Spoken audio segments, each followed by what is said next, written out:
Are you truly broken, or have you simply been convinced that your reflection in a cracked mirror is your own face?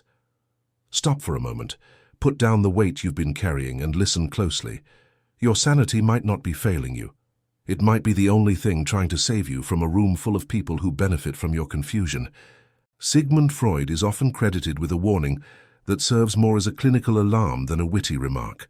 Before you diagnose yourself with depression or low self-esteem, first make sure that you are not, in fact, just surrounded by idiots. While the language is blunt, the psychological truth is surgical. It suggests that many of us do not fall ill from the inside out. We fall ill from the outside in. We sicken by association. We perish through coexistence. Imagine a garden where a rose is planted in toxic soil, shaded from the sun by concrete walls and watered with vinegar. When the petals wilt and the stem bends, do we diagnose the rose with a wilting disorder? Do we call the rose difficult or unstable because it cannot flourish in poison? No, we look at the environment. Yet when it comes to the human soul, we are remarkably quick to label the victim and remarkably slow to question the habitat. For years, you may have been hearing a consistent soundtrack of criticism. You are told you are difficult. You are told you are tripping, crazy, or unstable. They say you are too sensitive, problematic, exaggerated, dramatic, and impossible to deal with. At first you fight it. You know who you are. But water drops can carve through stone not by force, but by persistence.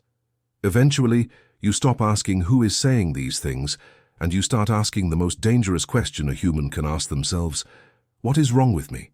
This is the moment the trap snaps shut. When you internalize the projection of others, you begin to manage a disorder that doesn't actually exist, while ignoring a reality that is actively destroying you. You are not the label. You are reacting to a sick environment. You are responding to perverse relationships where your pain is the fuel for someone else's ego. To understand the hidden malice behind those who make others suffer, we must pull back the curtain on the mediocrity of the spirit. There are individuals whose self-worth is entirely dependent on a hierarchy of pain. They cannot feel up unless someone else is down. This isn't the loud, obvious evil we see in movies. It is a sophisticated, quiet, and surgical cruelty. These individuals are often masters of the calculated silence or the veiled insult. They look at you with a sigh of disappointment, as if your existence is a burden they are saintly enough to bear. This is the cruelty of someone who needs you to be small so they can feel significant. They don't just want to win an argument. They want to own your reality. They want to be the one who defines what is true, what is felt, and what is sane. The anatomy of this malice often hides behind a mask of virtue. They might say, "I'm only telling you this because I care about you," or "No one else will be as honest with you as I am." This is the weaponization of honesty. It is a way to deliver a blow to your spirit while claiming the moral high ground. It creates a psychological double bind. If you get angry, you're unstable. If you stay silent, you're accepting the truth. For the person caught in this web, the suffering is intense because it feels like a slow drowning in shallow water. You can see the surface. You know you should be able to breathe, but something is pulling at your ankles. You find yourself in a state of constant hypervigilance. You analyze their facial expressions, the tone of their texts, the way they set a glass down on the table, all in a desperate attempt to predict the next wave of invalidation. This is the exhaustion of the soul. Your brain begins to operate in a permanent state of survival mode, flooding your system with cortisol and adrenaline.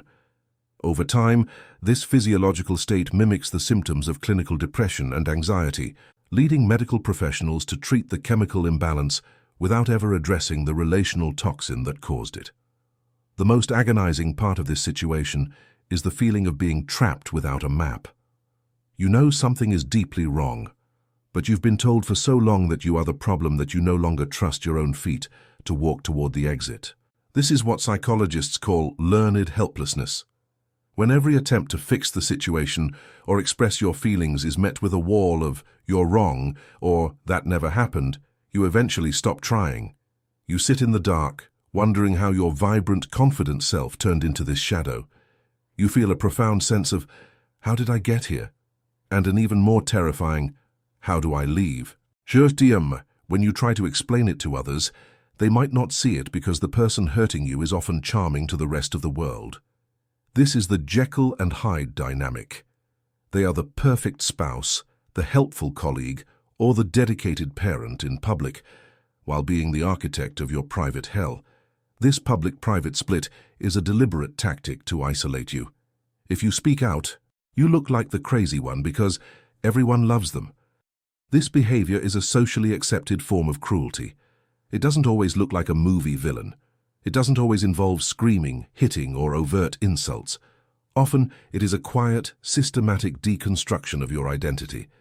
It is the person who distorts your memories, who minimizes your achievements, and who corrects your very feelings. They will tell you that you aren't actually sad, you're just being dramatic. They will tell you that you didn't see what you saw. They will ridicule your pain until you are forced to react, and the moment you raise your voice in a desperate attempt to be heard, they point a finger and say, "See, look how unstable you are." This is the psychological warfare known as gaslighting. It is a slow poison. The term comes from the 1944 film where a husband tries to convince his wife she is insane by dimming the gas lights and then denying that they changed. In modern life, it is the denial of your perception. The danger isn't just the external lie, it's the internal adjustment. You start molding yourself to fit their narrative just to keep the peace. You start muting your colors so you don't seem too much. You start walking on eggshells, editing your thoughts, and second-guessing your intuition. And that is when you actually start to get sick. Think about the physical toll of this adjustment. Your body begins to store the trauma that your mind is trying to rationalize away.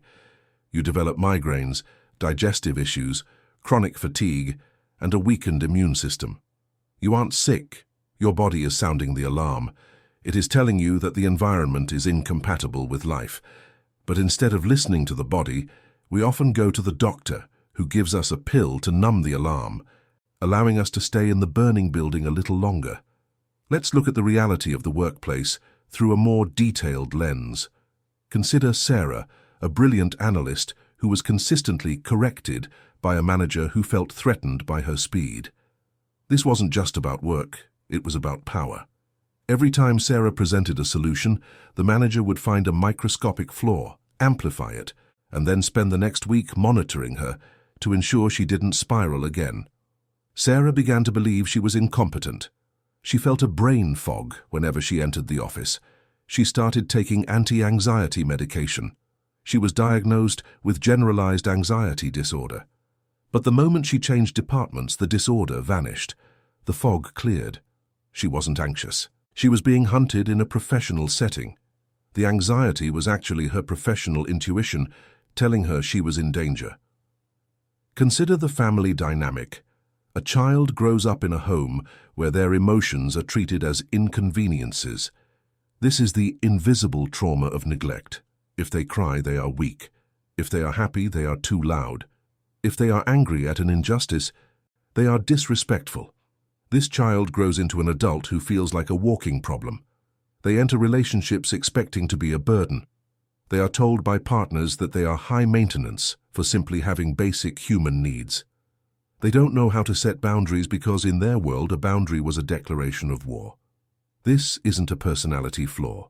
It is a survival adaptation to a lack of love. Not all suffering is a disease.